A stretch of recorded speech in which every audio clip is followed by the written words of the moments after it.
तो बहुत सारे कमेंट्स और डीएम्स आने के बाद मैंने सोचा इसके ऊपर मैं एक वीडियो बना ही लूँ। तो आज की वीडियो में तुम सीखोगे कि मैं अपनी एनिमेशन वीडियो कैसे बनाता हूँ।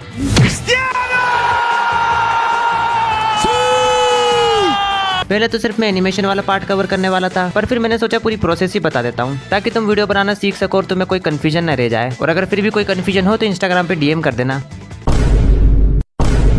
और हाँ, ये वीडियो बनाना मेरे लिए थोड़ा रिस्की है क्योंकि मेरा चैनल कोई ट्यूटोरियल चैनल नहीं है। तो इस वीडियो को अपलोड करने के बाद मेरे चैनल के एल्गोरिथम पे थोड़ा तो फर्क पड़ेगा ही।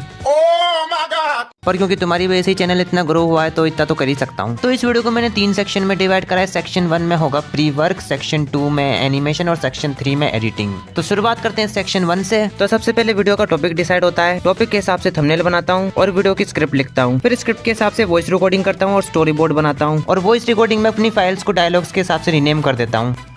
तो अब बात करते हैं स्टोरी बोर्ड की। तो स्टोरी बोर्ड इस प्रोसेस का बहुत इंपॉर्टेंट पार्ट है। तुम्हारी वीडियो में शुरू से लेकर आखिरी तक जितने भी सीन्स हैं उन सारे सीन्स को तुम्हें छोटे छोटे बॉक्सेस में ड्रॉ करना होता है। डिटेल्स में नहीं, सिर्फ रफली ड्रॉ करना होता है, जिससे तुम्हें आइडिया लग जाए कि सीन में हो क्या रहा है और सीन किस बारे में है। इससे क्लैरिटी मिल जाती है और काम ट्रैक भी होता रहता है कि कितना काम हो चुका और कितना काम बचा है। क्योंकि आगे की प्रोसेस बहुत कॉम्प्लिकेटेड होती है, इसलिए इसको बनाना जरूरी होता है। बाकी तुम चाहो तो इसको बिना बनाए भी आगे का काम चालू कर सकते हो, पर फिर काम करते करते कुछ ही दिनों बाद तुम्हारी हालत ये हो जाएगी। चाहता हूं। चुप रहो सचिन, कब के सब लोग मेरे साथ। सचिन! तो ये अपना सेक्शन 1 कंप्लीट हो चुका है। अब चलते हैं सेक्शन 2 की तरफ। तो सेक्शन 2 चालू करने से पहले कुछ बेसिक बातें हैं। एनिमेशन और ड्राइंग के लिए जिस भी ऐप का तुम यूज कर रहे हो उसकी नॉलेज तुम्हें होनी चाहिए और बेसिक ड्राइंग भी आनी चाहिए। तो एनिमेशन करने से पहले मैं बैकग्राउंड और कैरेक्टर्स बनाता हूँ और इन सब के लिए यूज करता हूँ मैं IBIS पेंट का, क्योंकि बाकी तो ऐप ओपन करने के बाद सबसे पहले मैं 4 फोल्डर बनाता हूँ: बैकग्राउंड, कैरेक्टर, एनिमेशन और एक्स्ट्रा।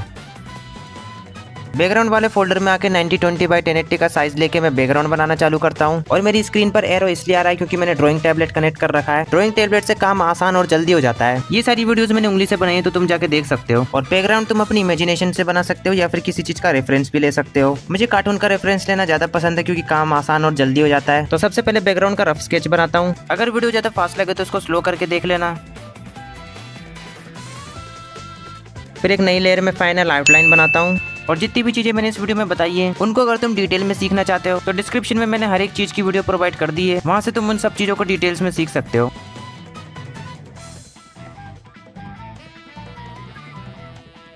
फिर एक और नई लेयर लेके उसमें कलरिंग करता हूँ और बीच में 2-3 नई लेयर लेके उनके अंदर शेडोज, हाईलाइट और डिटेल्स बनाता हूँ।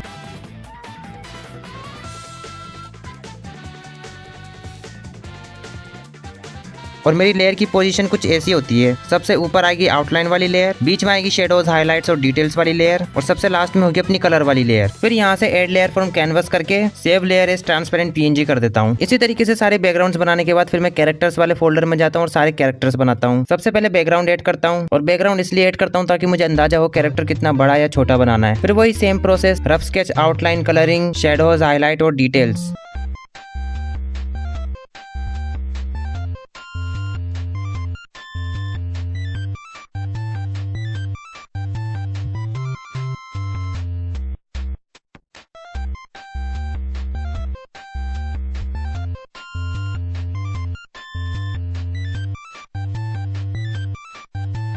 ये सब करने के बाद बैकग्राउंड को हाइड करके ऐड लेयर फ्रॉम कैनवस करता हूँ और save layer as transparent PNG कर देता हूँ। तो यहाँ पर अपना बैकग्राउंड और कैरेक्टर्स वाला काम कंप्लीट हो चुका है। अब बढ़ते हैं एनिमेशन वाले पार्ट पर। तो एनिमेशन वाले फोल्डर में जाके एनिमेशन वाला कैनवस लेके उसके अंदर बैकग्राउंड और कैरेक्टर ऐड करना है।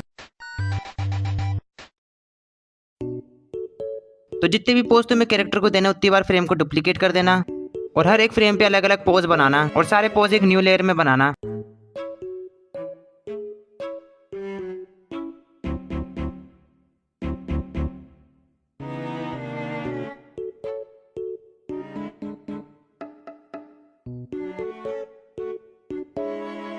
और बनाने की प्रोसेस वही सेम है, पहले रफ स्केच, उसके ऊपर आउटलाइन, फिर कलरिंग और डिटेल्स वगैरह। बाकी तुम अपने हिसाब से चीजों को बना सकते हो अगर तुम्हें डिटेल्स, शेडोज, हाइलाइट्स वगैरह नहीं देना हो तो। ये सब चीजें बस अपने आर्ट स्टाइल पर डिपेंड करती हैं।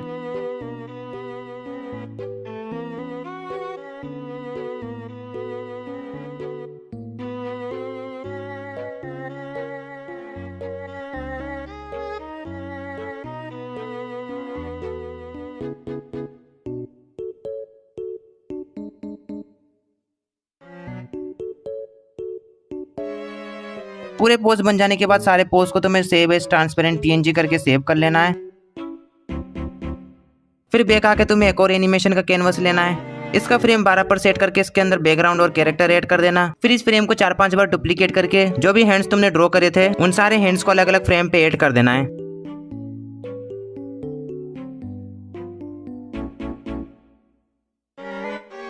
ऐड करने के बाद तुम्हारी एनिमेशन कुछ ऐसी दिखेगी। अब ये मैंने इसलिए करा क्योंकि एक ही कैनवस पे ज्यादा काम करने से हाँ वो क्रैश कर जाता है और तुम्हारी सारी मेहनत बेकार चली जाती है। इसलिए मैं अलग अलग सीन को अलग अलग कैनवस पे ही बनाता हूँ। तो सारे हैंड्स को कैरेक्टर के ऊपर अच्छे से सेट करने के बाद जो ये पोज चेंज होते हैं इनके बीच में मूवमेंट डालना है ताकि वो स्मूथ लगे। और इसके लिए मैं यूज करता हूँ स्क्वॉश एंड स्ट्रेच का। तो ये करने के लिए पोज चेंज होने से पहले वाली जो फ्रेम है उसका फ्रेम 1 पे सेट करके हैंड और कैरेक्टर की पोज को मर्ज करना है। फिर ट्रांसफॉर्म में जाके सेकंड वाला टूल ऑन करना है और इसको थोड़ा नीचे की तरफ स्ट्रेच कर देना है। ये करने के बाद तुम्हारी एनिमेशन कुछ इस तरीके की दिखेगी। बस यही वाला इफेक्ट तुम्हें सारे पोजेस के बीच में डालना है। या फिर जो पोज चेंज हो रहा है उसको तुम फ्रेम बाय फ्रेम ड्रॉ करके भी बना सकते हो, पर उसके लिए तुम्हें ऐप और फ्रेम्स कैसे काम करती है उसकी नॉलेज होनी चाहिए। तो सब जगह ये इफेक्ट लगाने के बाद तुम्हारी एनिमेशन कुछ इस तरीके की दिखेगी।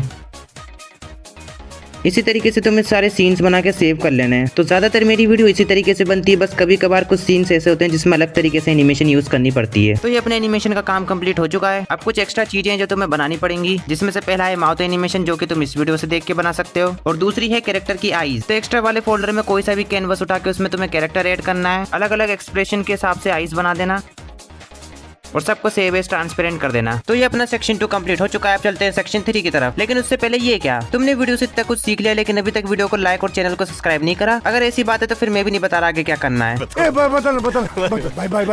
अभी लाइक एंड सब्सक्राइब करो। और हाँ, जो भी तुम्हारा दोस्त हो, पास का या दूर का, ऑफलाइन या ऑनलाइन, तुम्हारी बीवी, तुम्हारे बच्चे, तुम्हारे दादा दादी, जिसको भी एनिमेशन सीखनी है उसको ये वीडियो तुम सेंड कर सकते हो ताकि वो भी एनिमेशन सीख सके और फिर तुम दोनों साथ में काम करके वीडियोस बनाना। तो एडिटिंग के लिए मैं कैपकट यूज करता हूँ, बाकी तुम कोई सा भी यूज कर सकते हो जो तुम्हें चलाना आता हो। ऐप ओपन करके न्यू प्रोजेक्ट में जाके जिस भी सीन को तुम एडिट करना चाहते हो वो तुम्हें इंपोर्ट करना है। फिर उसके बाद उसके सारे डायलॉग्स वगैरह ऐड करने हैं और डायलॉग्स को ट्रिम वगैरह करके अच्छे से सेट कर देना। और अब आता है मेन काम। तो डायलॉग्स के हिसाब से जो पहला अपना ये वाला पोज है वो इस जगह पर चेंज होना चाहिए। तो इस पोज को खींच के अपन को इधर लाना है और वो कैसे करने वाला हूँ ध्यान से देखना। तो अपन को अपनी टाइमलाइन पोज चेंज होने से पहले और अपना इफेक्ट होने से पहले ले जाना है और इस वाली फ्रेम पर आके अपन को यहाँ पर फ्रीज कर देना है। फिर डायलॉग्स के हिसाब से जहाँ पर तुम्हारा पोज चेंज होना चाहिए वहां तक का पार्ट छोड़ के आगे का एक्स्ट्रा पार्ट ट्रिम कर देना। तो ये कुछ ऐसा दिखेगा।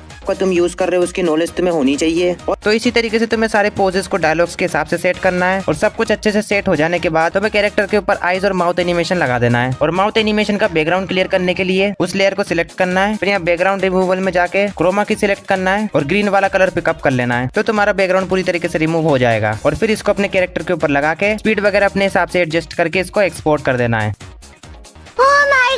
तो तुम्हारी वीडियो कुछ ऐसी बन जाएगी। एनिमेशन और ड्राइंग के लिए जिस भी ऐप का तुम यूज कर रहे हो उसकी नॉलेज तुम्हें होनी चाहिए और बेसिक ड्राइंग भी बनानी आनी चाहिए। अगर तुम्हारे ऐप में फ्रीज का ऑप्शन नहीं है तो एनिमेशन करते टाइम ही उस वाली फ्रेम को सेव करके रख लेना और एडिटिंग के टाइम यहाँ पर आके उसको ऐड कर देना। इसी तरीके से सारे सीन्स एडिट होने के बाद तुम्हें लास्ट में एक न्यू प्रोजेक्ट लेना है और उसमें अपने सारे एडिट किए हुए सीन्स को ऐड करके जिस टाइप से तुम फाइनल वीडियो बनाना चाहते हो उस टाइप से इसको एडिट कर देना है। Background music, meme, sound effect वगैरह लगा के। प्रोसेस देख के तुम समझ ही चुके होगे मुझे वीडियो बनाने में इतना टाइम क्यों लग जाता है। अपने एक्सपीरियंस से मैं इतना ही कहना चाहता हूँ कि प्रैक्टिस करना और नई नई ट्रिक्स वगैरह ट्राई करते रहना। शुरू में काफी दिक्कत आती है पर धीरे धीरे सब कुछ क्लियर होने लगता है। बाकी इसमें से स्क्रिप्टिंग छोड़ के अगर तुम्हें कुछ भी करना आता हो तो मुझे DM करना, हो सकता है अपन साथ में काम करें क्योंकि मैं चैनल से थोड़ा ब्रेक ले रहा हूँ। बाय।